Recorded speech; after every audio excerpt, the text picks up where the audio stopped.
Bien, bonjour tout le monde. Bienvenue dans cette activité colloque sur la violence conjugale faite aux personnes ayant une déficience physique ou intellectuelle ou un trouble du spectre de l'autisme. Je suis Stéphane Dubuc. Je vais être votre modérateur animateur pour la journée.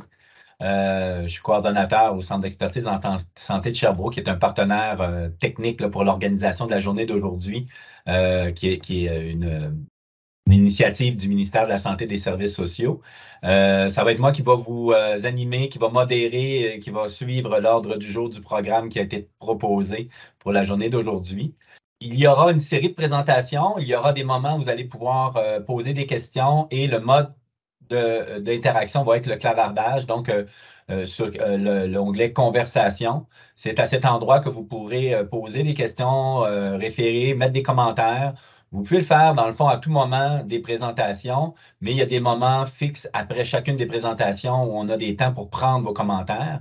Alors, j'ai une complice, là, Mme Nadine Gagnon, qui va être responsable de consulter tous vos clavardages, d'essayer de faire un tri, essayer de passer tout le monde. On a un temps limité pour les périodes d'échange, donc c'est possible qu'on n'ait pas le temps de prendre votre question, votre commentaire.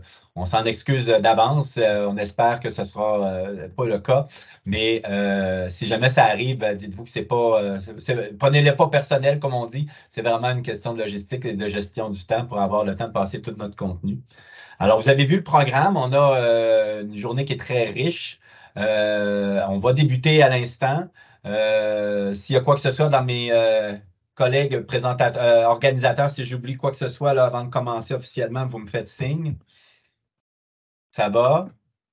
Donc, de mon côté, je vais prendre la peine de présenter notre mot d'ouverture. Alors, on a la chance d'avoir avec nous Mme Caroline de Pocomandi-Morin. Madame Pocobandi-Morin est sous-ministre adjointe à la Direction générale des programmes dédiés aux personnes, aux familles et aux communautés depuis novembre 2022 au ministère de la Santé et des Services sociaux. Sa feuille de route témoigne de son expérience auprès des populations vulnérables à titre de directrice dans différents secteurs de la santé. Nous sommes très heureux qu'elle ait accepté d'ouvrir notre colloque.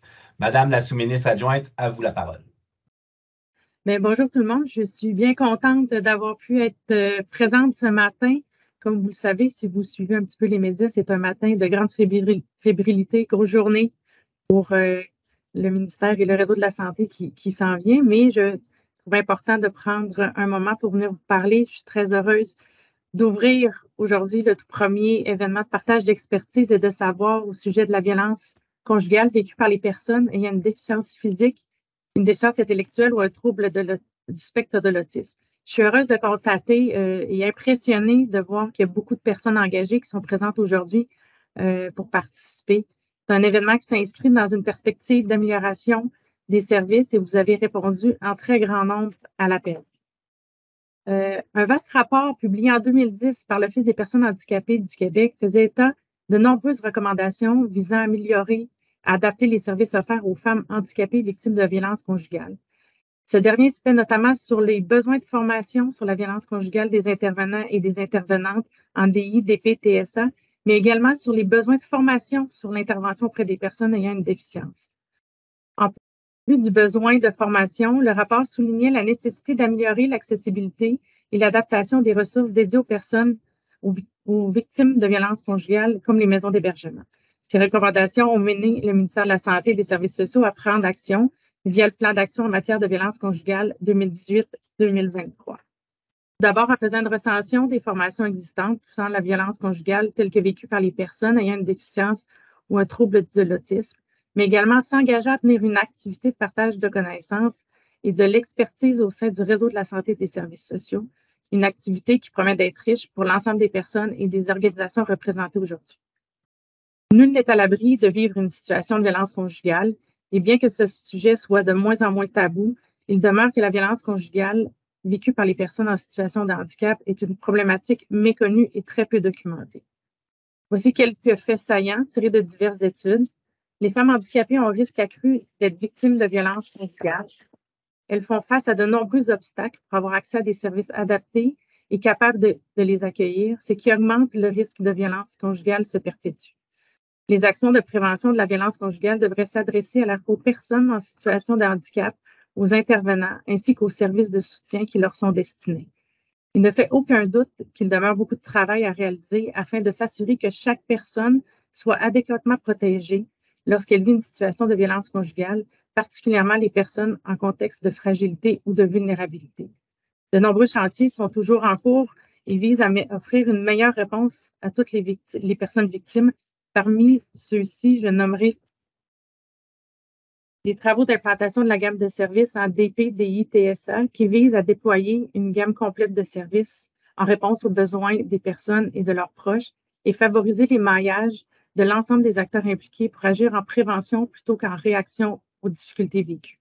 Les travaux d'intégration des services destinés aux victimes de violences conjugales ainsi qu'aux victimes d'agressions sexuelles, travaux qui visent à donner suite à une des recommandations phares du rapport Rebâtir la confiance, soit celle d'améliorer, d'adapter et étendre les services psychosociaux et judiciaires des personnes victimes appartenant à des groupes minoritaires.